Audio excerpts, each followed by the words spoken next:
Tuhan menderita dan mati, mereka lupa apa yang Tuhan katakan. Apalagi kalau dia menderita.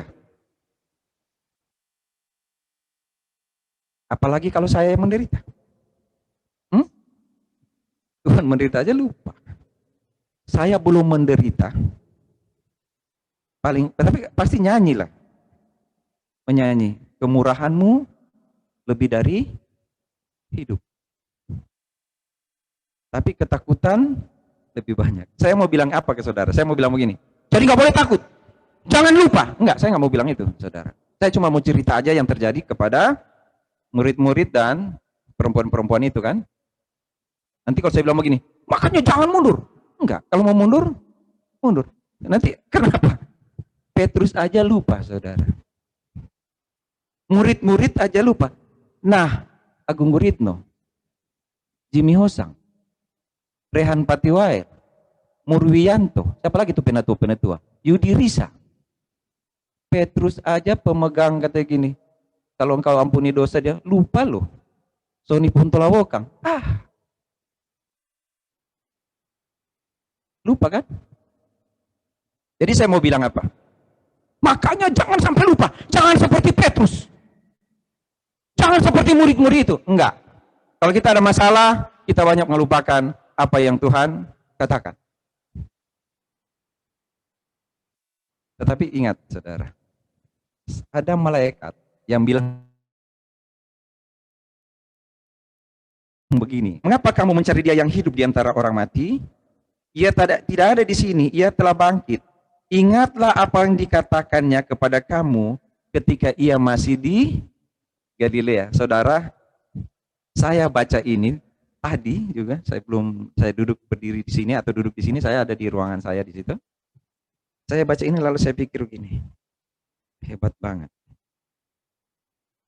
Pada waktu Tuhan mengajar kepada murid-muridnya, pada waktu Tuhan Yesus mengajar muridnya ternyata, ya, dari ayat ini, malaikat dengar kan? Mereka tahu kan? Kan mereka tahu begini, ingat gak yang dia bilang itu? Ingat gak yang Tuhan katakan padamu, bahwa dia akan bangkit pada hari yang ketiga? Kamu ingat gak itu? Bukankah dia sudah pernah katakan itu di Fatsal 9 ayat 22? Coba kita lihat itu. Lukas. Dan Yesus berkata, anak manusia harus menanggung banyak penderitaan dan ditolak oleh tua-tua, imam-imam kepala dan ahli-ahli Taurat, lalu dibunuh dan dibangkitkan pada hari yang ketiga. Malaikat bilang begini ke perempuan-perempuan itu. Ingat gak yang dia bilang itu? Saudara, saya berpikir tadi di situ, malaikat itu ada di situ ya. Waktu Tuhan mengajar itu, malaikat itu tahu ya apa yang Tuhan katakan. Ya kan? Malaikat tahu ya. Malaikat tahu ya apa yang Tuhan katakan. Dan dia ingatkan. Saya kalau bisa bilang sekarang kepada malaikat, saya mau bilang, malaikat, malakan. Malaikat, tolong nanti kalau saya lupa sesuatu apa yang Tuhan katakan, tolong ingatkan ya. Pada waktu pelayanan kita masih di Pamulang, di rumah Ibu Muklis, kita duduk 10 atau 11 orang ibadah. Lalu ada kursi-kursi kosong, Ibu Muklis bilang begini, Pak Soni, kita harus berjuang supaya kursi-kursi kosong ini terisi oleh orang. Saya bilang ke Ibu Muklis waktu itu, Ibu Muklis, biarkan kursi-kursi itu kosong. Karena yang duduk di situ adalah para malaikat. Kalau saya salah mengajar, malaikat langsung lapor kepada Bapa di surga, Pak, Bapak, Tuhan, Soni salah ajar. Ada malaikat-malaikat yang duduk di kursi kosong ini. Sehingga saya bilang kepada saudara-saudara, saya tidak peduli. Mau ribuan orang di depan saya, belum pernah ribuan. Ratusan orang di depan saya, dan 3 orang saya akan berkhotbah sama. Saya akan teriak kencang, saya akan bicara kencang, karena ada malaikat-malaikat di situ. Bahkan kalau ada setan di situ pun, dia mesti dengar apa yang saya katakan. Yesus mengalahkan maut.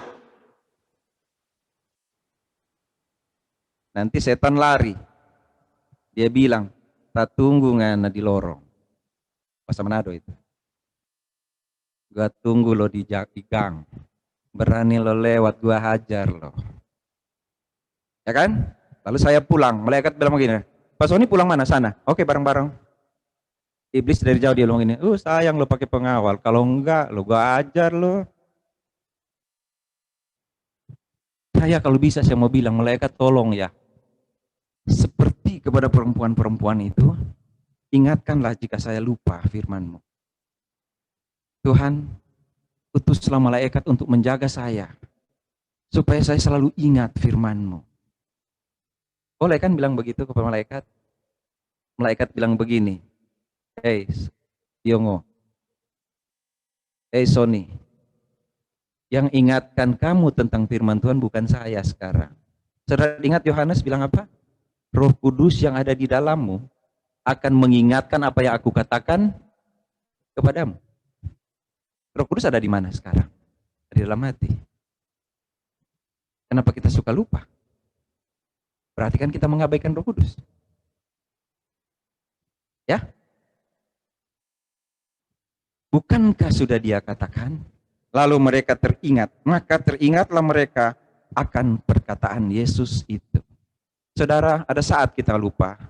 Ketika masalah berhadapan dengan kita, kita lupa bahwa Yesus pernah membangkitkan orang mati, memberi makan 5.000 orang, menyembuhkan orang, meredahkan angin ribut, memberi Petrus ikan yang banyak. Begitu banyak hal yang Tuhan lakukan. Dia pernah melakukan itu. Lalu kita diam dan bertanya, Tuhan, kenapa saya masih susah hidup saya? Saudara, Tuhan mungkin tidak akan memberkati engkau dengan 5 roti dan 2 ikan. Tuhan mungkin tidak akan berkati saya seperti itu. Tapi Tuhan lakukan lebih dari itu. Tuhan lakukan lebih dari mujizat itu. Yaitu dia mengalahkan maut. Dia mengalahkan maut, saudara. Karena dia mengalahkan maut, maka kita bisa jadi tidak akan mati. Bisa jadi. Karena satu waktu dia datang. Dan kita tidak tahu kapan. Dan kita akan diubah seketika dan diangkat ke surga. Bersiaplah untuk itu. Karena dia sudah mengalahkan maut. Jangan pernah takut terhadap apapun. Enak ya dengar? Enak aja ngomong. Kalau begitu bolehlah saudara takut. Takutlah, nggak apa-apa takut. Tapi ingat, Tuhan Yesus pernah melakukan begitu banyak mujizat. Dan sekarang dia berhenti. Kenapa? Karena dia ada di surga. Kenapa? Mana lebih mulia, saudara? Dia sembuhkan engkau pada waktu sakit, atau dia sedia surga bagimu? Dia atasi masalahmu sekarang, atau dia berikan surga padamu? Pilih mana? Nggak bisa pilih kita. Karena yang kita mau adalah dia selesaikan masalah sekarang dan masuk surga. Kayak slang. Hidup foya-foya, tua kaya raya, mati masuk surga. Kalau bisa begitu ya. Tapi ini sudah terlambat mau foya-foya. Ini tinggal tunggu masuk surga aja. Saudara kira Tuhan mau kalah terhadap apapun? Apa Tuhan akan kalah? Enggak. Siapa yang mau kalahin Tuhan? Tidak ada. Apapun yang kita alami, perempuan-perempuan itu sibuk mengurusnya. Tapi bukan sia-sia apa yang mereka buat kan? Tapi rempah-rempah itu mungkin mereka bawa pulang, apa taruh di mana, nggak tahu, apa taruh di pinggir situ aja. Rempah-rempah yang mereka siapkan itu loh. Karena yang mereka dapatkan lebih dari rempah-rempah itu, yaitu Yesusnya bangkit. Mereka lupa apa yang pernah Yesus katakan. Tapi malaikat bilang, ingatlah apa yang dia katakan padamu. Mereka tidak sedih karena murid-murid nggak percaya. Nanti kita bahas minggu depan berikutnya. Apa yang dilakukan oleh Petrus dan teman-teman? Petrus akhirnya berlari-lari dan pergi. Dia heran, apa kok bisa jadi begini ya? Nanti kita bahas minggu depan ya. Tetapi saudara, tetaplah bersyukur. Karena Tuhan pegang kendali. Tetaplah bersyukur karena maut sudah dikalahkan. Kita mungkin mati, tubuh kita hancur. Tapi Yesus nggak akan biarkan kita di dalam kerajaan maut. Yesus bilang, aku telah menyediakan tempat bagimu bersama-sama dengan aku di rumah Bapakku. Di rumah Bapakku banyak tempat tinggal. Kalau tidak demikian, tentu aku katakan padamu. Jangan takut, Yesus bilang. Keluargaanmu adalah di dalam sorga. Jangan takut, kata Tuhan Yesus, karena engkau adalah anak-anakku. Jangan takut karena maut sudah dikalahkan. Kita mungkin banyak melupakan tentang apa yang Tuhan katakan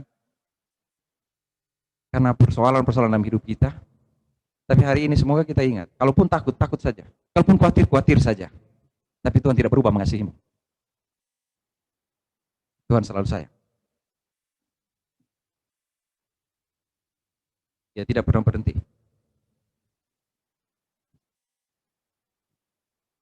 Mari kita berdoa.